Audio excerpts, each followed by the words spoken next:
Hello my dear friends, welcome to my YouTube channel. आज हम सीखने जा रहे हैं बहुत ही इंपॉर्टेंट वर्ड्स, उनकी हिंदी मीनिंग और सिनोनिम्स के साथ में। क्लास को एंड तक देखना। अगर आप चैनल पे नए हो तो चैनल को सब्सक्राइब करके बेल आइकन प्रेस कर देना। डेली 8:30 बजे वोकैबुलरी क्लासेस आती है, आपके एग्जाम पॉइंट ऑफ व्यू से काफ़ी इंपॉर्टेंट है। चाहे आप किसी भी चीज़ की प्रिपरेशन कर रहे हो, वोकैबुलरी बहुत इंपॉर्टेंट रोल प्ले करती है। विदाउट वेस्टिंग टाइम अपनी क्लास को स्टार्ट करते हैं। सो माय डियर फ्रेंड्स, आज की क्लास का फर्स्ट वर्ड है एप। आपने एप सुना होगा। एप को हम बंदर भी कहते हैं, जिसे हम मंकी कहते हैं। बट एक अनदर मतलब की बात करूँ तो एप का मतलब होता है किसी की नकल उतारना, जिसको हम क्या कहते हैं, सिमुलेट भी कहते हैं, या किसी की कॉपी करना भी कहते हैं, या तो हम किसी की इमिटेशन भी कह देते हैं। तो ये वर्ड सबसे इम्पॉर्टेंट है, सिमुलेट। सिमुलेट का मतलब है किसी की नकल करना, उसकी जैसा, हम जिसको हम कहते हैं ना, चीटिंग करके कॉपी कर लेना। अगर मैं बात करूँ एप की, तो एप के दो मतलब है। एक तो होता है टेललेस मंकी, या तो होता है किसी की नकल करना। तो क्या होता है, एक तो एप का मतलब होता है बंदर, जिसको सभी जानते हैं मंकी कहते हैं, और दूसरा है किसी की भी नकल करना। नेक्स्ट वर्ड है लेसरेट। लेसरेट का मतलब होता है किसी चीज़ को फाड़ना। ठीक है, इंपॉर्टेंट है ये भी वर्ड। रेज या रिप भी कहते हैं। किसी भी चीज़ को लेसरेट का मतलब होता है फाड़ना या चीरना, जिसको बोलते हैं। तो इसका मतलब होता है फाड़ना, या जिसको हम चीरना भी हिंदी में बोलते हैं। अगला वर्ड है टॉर्मेंट। टॉर्मेंट का मतलब होता है, जैसे आप यूजुअली सुनते हो, टॉर्चर करना। ठीक है, टॉर्चर करना क्या होता है, किसी को प्रताड़ित करना, किसी को परेशान करना, किसी को कष्ट देना। तो वही मतलब है टॉर्मेंट का भी। कष्ट देना, किसी को पीड़ित करना, उत्पीड़न करना, क्या कहलाता है, टॉर्मेंट या डिस्ट्रेस भी, या फिर टॉर्चर भी। इसका मतलब है किसी को सताना। एक हिंदी का छोटा सा वर्ड सताना, उससे आप इसको लिख सकते हो।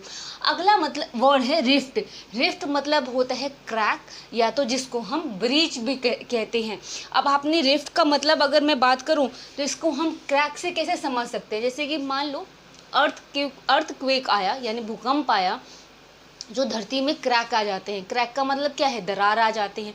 तो रिफ्ट का मतलब है दरार, जिसको हम क्रैक यूजली बोलते हैं। और जैसे ब्रीच बोलते हैं, मतलब ब्रीच बोलते हैं ना, दोस्ती में दरार आ गई, तो उससे हम हिंदी में दरार कहते हैं। और गैप भी जिसको कह सकते हैं, क्रैक भी कह सकते हैं, या तो रिफ्ट भी कह सकते हैं। अगला है इम्प्लाई। इम्प्लाई वर्ड के दो डिफरेंट मतलब है। देखो, इम्प्लाई का मतलब ही मीनिंग होता है, जिसको हम हिंदी में मतलब कह रहे हैं। एक तो हो गया मीनिंग, जिसको हिंदी में हम मतलब कह रहे हैं, और एक हो गया किसी को इशारा करना, हिंट देना। ठीक है, कुछ इंडिकेट करना। कहते हैं ना कि एक हिंट से तुम समझ जाओ, या तो इंडिकेट करो इसका क्या मतलब होगा। तो इंडिकेशन, हिंट, ये सारे होते हैं क्या, किसी को इशारा करना, वही क्या कहलाता है, इम्प्लाई।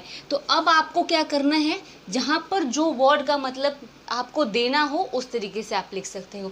तो इंडिकेशन, हिंट का मतलब है इशारा करना।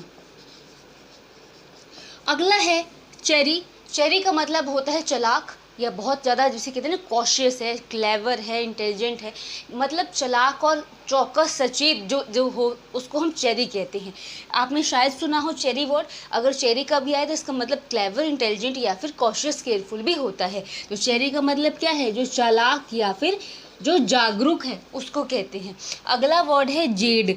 जेड का मतलब क्या हुआ है, जो घिसा थका हुआ इंसान हो, मतलब थकावट जिसको हम बोलते हैं। जैसे कि टायर्ड बोलते हैं, हम बहुत ज़्यादा मैं टायर्ड हूँ, एग्जॉस्टेड हूँ, तो इसका मतलब क्या है, थकान है या थकावट है, वही होता है टायर्ड। वियर डाउन करना भी यही कहलाता है, जिसको क्या कहेंगे हम, थकान भी कह सकते हैं, या फिर थका हुआ भी कह सकते हैं। अब देखो आगे के वर्ड्स। तो माय डियर फ्रेंड्स, अगला वर्ड है जिसको हम रिसोर्सेज कहते हैं। रिसोर्सेज का मतलब है कोई भी साधन, या जिसको हम संसाधन कहते हैं। जैसे कि आपको बोला जाता है कि आप किसी भी चीज़ की प्रिपरेशन कर रहे हो तो ज़्यादा रिसोर्सेज मत करो, कोई भी एक या दो ऐसी बुक्स या ऐसी चीज़ें रखो जो आपको इम्पॉर्टेंट हो और याद भी हो जाए। तो रिसोर्सेज का मतलब है अलग अलग संसाधन या अलग अलग साधन। ठीक है, जैसे बोलते हैं ना कि अलग अलग रिसोर्सेज से ही हम, जैसे कहीं से न्यूज़पेपर से, मैगजीन से, इंटरनेट से, तो रिसोर्सेज हम वर्ड यूजली यूज़ करते हैं। बट अगर इसको रिप्लेस करना हो सिनोनिम में तो आप क्या यूज़ करोगे?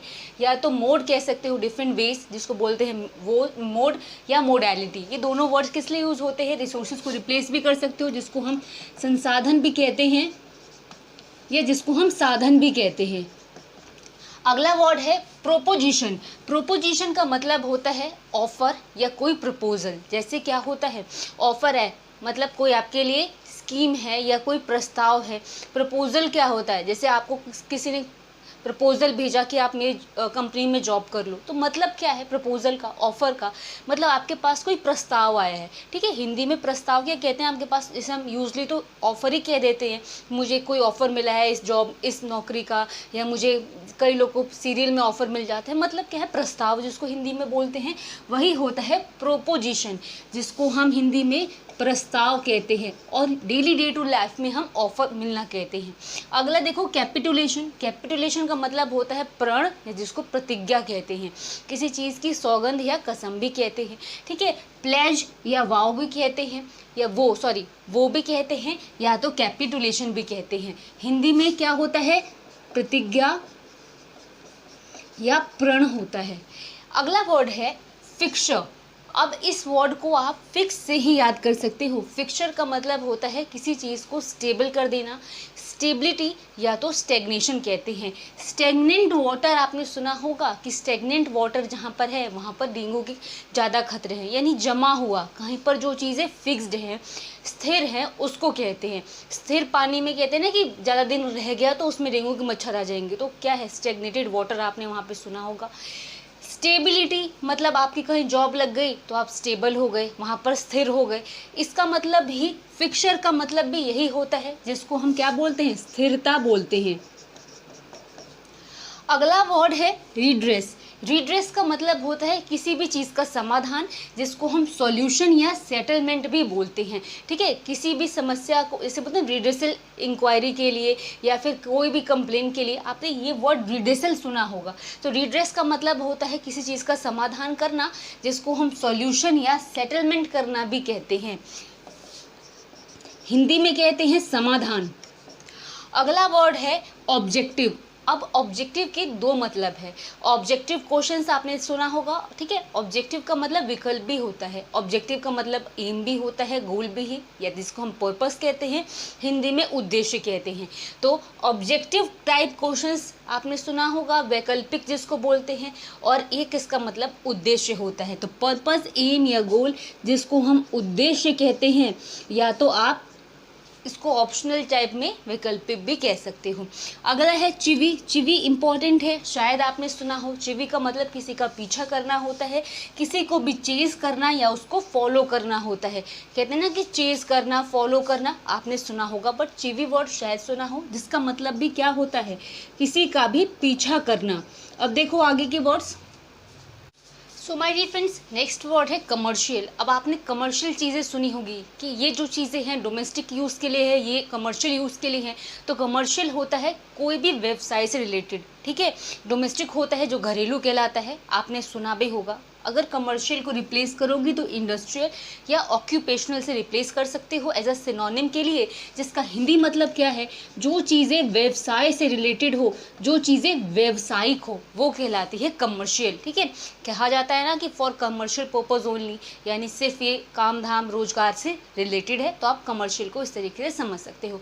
अगला वर्ड है प्रोपिटिएट, जिसका मतलब है किसी को शांत करना। थोड़ा सुनने में बड़ा है बट मीनिंग इसका है शांत करना, किसी को मॉलिफाई करना या रिप्रेस करना। ठीक है, मॉलिफाई का मतलब भी किसी को शांत करना होता है। जैसे कि मान लो कोई दुखी है, रो रहा है, या फिर कैसे भी आप उसको शांत कर रहे हैं, स्थिर कर रहे हैं, तो इसका मतलब प्रोपिटिएट होता है, जिसका मतलब है किसी को भी शांत करना। अगला वर्ड है एवोर्स। एवोर्स का मतलब विपरीत या उल्टा होता है, जिसे हम क्या कहते हैं, अपोजिट या कॉन्ट्रास्ट भी कहते हैं। अपोजिट क्या होता है, सीधा विपरीत या उल्टा होता है। कंपेयर एंड कॉन्ट्रास्ट मतलब कंपेयर मतलब इसमें से जो चीज़ें मैच हो रही है और जो चीज़ें इसकी विपरीत है। इससे आप याद कर सकते हो एवोर्स का मतलब, जिसका मतलब होता है विपरीत। अगला वर्ड है डेबिल। डेबिल का मतलब है किसी चीज़ को भिगोना, सोक करना या तो मॉइस्चर देना। ठीक है, नम करना, भिगाना डेबिल कहलाता है। सोक एंड मॉइस्चर भी आप कह सकते हो, नम या भिगोना। अगला वर्ड है इंडल्जेंट। इंडल्जेंट का मतलब दयालु होता है, काइंड या ग्रेशियस होना कहलाता है। ठीक है, दयालु स्वभाव आपने सुना होगा, उसी को इंग्लिश में हम इंडल्जेंट, काइंडली या ग्रेशियस भी कहते हैं। जो दयालु हो, काफ़ी मर्सीफुल हो। अगला है वेरी। वेरी का मतलब है जो सावधान या सचेत हो, जिसको हम केयरफुल या अवेयर होना भी कहते हैं। जिसका मतलब क्या है, जो सावधान हो या जो सचेत हो। अगला वर्ड देखो एक्सपोजर। एक्सपोजर का मतलब है खुलासा करना, अनवील कर देना, क्योंकि व्हील वर्ड का मतलब घूंघट या पर्दा होता है। अनवील का मतलब है, हमने सुना ना कि एक्सपोज कर दिया गया, इस चीज़ को एक्सपोज कर दिया गया है, यानी इसका अनावरण या खुलासा कर दिया गया है। किसी चीज़ को ओपन कर देना, रिवील कर देना या अनवील कर देना क्या कहलाता है, एक्सपोजर कहलाता है, जिसका हिंदी मतलब है किसी भी चीज़ का खुलासा करना।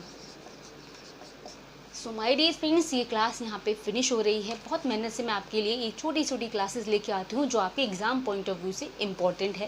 ये सारे वर्ड इम्पॉर्टेंट है, वो कैप तो बहुत इंपॉर्टेंट रोल प्ले करती है। चाहे आप सिनोनिम एंटोनिम्स की बात करो या वन वर्ड सब्स्टिट्यूशन में बहुत सारे वर्ड मिलते हैं। सो माय डियर फ्रेंड्स, अगर ये क्लास आपको पसंद आई हो तो प्लीज़ वीडियो को लाइक कर देना और ज़रूर से ज़रूर इसे शेयर कर देना। अब हम मिलेंगे कल की क्लास में, तब तक के लिए थैंक्स फॉर वॉचिंग।